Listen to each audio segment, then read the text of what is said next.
Hello, welcome back to খেলো Bangla channel. আজকের ভিডিওতে তোমাদের জানাতে চলেছি আরএফডিএল এ ইস্ট বেঙ্গল তাদের শেষ ম্যাচ কিন্তু আজ খেলে ফেললো। আর তাদের গ্রুপ থেকে দুটি দল কিন্তু সেমিফাইনালে কোয়ালিফাই করে নিল। সমস্ত খবর জানাবো আজকের এই ভিডিওতে ডিটেলে। তার সঙ্গে জানাবো বাংলাদেশের ন্যাশনাল ফুটবল টিমে কিন্তু একাধিক বিদেশি খেলোয়াড় অন্তর্ভুক্তি হতে চলেছে। সমস্ত খবর জানাবো খেলার আরও আপডেটেড খবর। তার আগে প্রতিদিনের মতো বলবো, খেলার আপডেট খবর পাওয়ার জন্য আমাদের চ্যানেলটিকে সাবস্ক্রাইব করতে একদম ভুলো না। তো চলো শুরু করা যাক আজকের প্রথম খবর।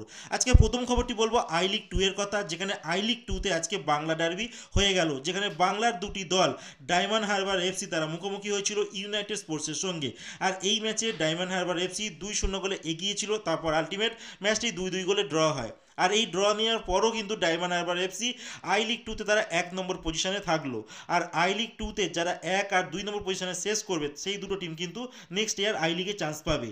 আর আজকের ম্যাচে যদি সংক্ষিপ্ত ডিটেলে তোমাদের বলি, সেটা হচ্ছে 5 মিনিটে জবি জাস্টিন 1 গোল করে কিন্তু ডায়মন্ড হারবারকে ফার্স্টে এগিয়ে দেয়।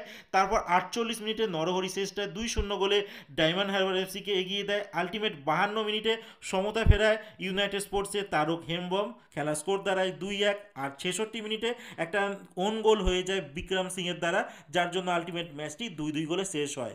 এরপরে যে খবরটি বলবো বাংলাদেশ ন্যাশনাল ফুটবল টিমের কথা, যেখানে বাংলাদেশ ন্যাশনাল ফুটবল টিমে কিন্তু একাধিক বিদেশি খেলোয়াড়দের অন্তর্ভুক্ত করতে চলেছে তাদের ফেডারেশন। এর আগে আমরা দেখেছিলাম ভারতের সঙ্গে যে ম্যাচটি হয়ে গেল শিলংয়ে, সেখানে হামজা চৌধুরীকে কিন্তু তারা খেলিয়েছিল। আর হামজা মোটের উপর একটা ভালোই পারফরমেন্স দিয়েছিল, যিনি ইংল্যান্ডের সেকেন্ড ডিভিশনের লিগে খেলে ইএফএল। এরপরে বাংলাদেশ আমেরিকার কিছু খেলোয়াড়ের সঙ্গে কথা বলছে, যাদের মধ্যে একটা পরিবারেই অনেকগুলো ভাই রয়েছে, তাদের সঙ্গেই কথাবার্তা স্টার্ট করেছে, মানে সুলিমান ব্রাদার্স।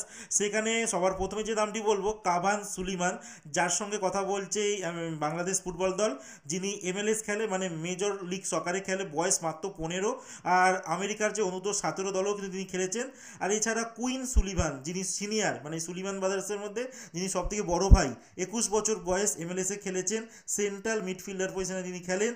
আমেরিকার অনুর্ধ-20 দলে কিন্তু তিনি প্রতিনিধিত্ব করেছেন। এছাড়া এমএলএসের 6খানা ম্যাচে 3টে অ্যাসিস্টও করেছেন, গোল এখনও অবধি করেনি। মোটের উপরে ভালো পারফরমেন্স করেছে এই দুইজন খেলোয়াড়। আর এই দুইজন খেলোয়াড় কিন্তু এখন অপেক্ষা করছে, আমেরিকাতে জানো বিশ্বকাপ হতে চলেছে ফুটবলের, সেখানে স্কোয়াডের জন্য তারা ওয়েট করছে, যে সেখানে যদি তারা মানে ডাক পেয়ে যায় তাহলে হয়তো তারা আমেরিকার হয়ে খেলবে, নইলে তারা কিন্তু বাংলাদেশে মুভ করতে পারে। আর তাদের সঙ্গে আরেকজন খেলোয়াড় আছে, তার একটু বয়স কম, রোনান সুলিভান। তিনি তার সোশ্যাল মিডিয়ার পেজে কিন্তু একটা স্টোরিতে একটি ছবি পোস্ট করেছে, যেখানে দেখা যাচ্ছে তিনি বাংলাদেশের জার্সি পরে রয়েছে, এক সাইডে বাংলাদেশের ফ্ল্যাগ রয়েছে বুকে, এক সাইডে কিন্তু বাপু রেখা রয়েছে। বাপু বলতে বাংলাদেশের যে ফুটবল ফেডারেশনের যে লোগো সেটা লাগানো রয়েছে। তো ইঙ্গিত একটাই পাওয়া যাচ্ছে, হয়তো রোনান সুলিভান হয়তো বাংলাদেশের হয়ে খেলতে পারে।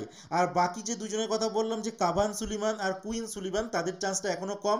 তারা যদি আমেরিকার দলের চান্স না পায় তাহলে কিন্তু বাংলাদেশের টিমে মুভ করতে পারে। তো ভবিষ্যতে নিরিখে যদি বলা যায়, একাধিক বিদেশি খেলোয়াড় বলো বা বলতে পারা যায় যে বাংলাদেশি বংশোদ্ভূত যেসব খেলোয়াড়রা রয়েছে, বিদেশে খেলছে, বিদেশে মানে অন্য দেশের প্রতিনিধিত্ব করছে, সবাইকেই চেষ্টা করছে বাংলাদেশের যে ফুটবল দল তাদের দেশে নিয়ে তাদের জার্সি পরে যেন খেলানো যায় সেই ব্যবস্থা করছে ভবিষ্যতে কিছু বেটার পারফরমেন্স করার জন্য। দেখা যাক আলটিমেট কী হয়।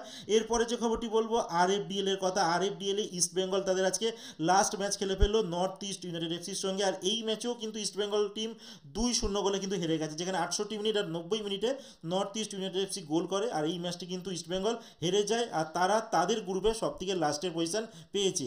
আরেকটি ম্যাচ হয়েছে কিকস্টার্ট এফসি, তারা মুখোমুখি হয়েছিল এফসি গোয়ার সঙ্গে, আর এফসি গোয়া 2-0 গোলে হারিয়ে দিয়েছে কিকস্টার্টকে। আর এফসি গোয়া কিন্তু সেমিফাইনালে কোয়ালিফাই করে গেছে।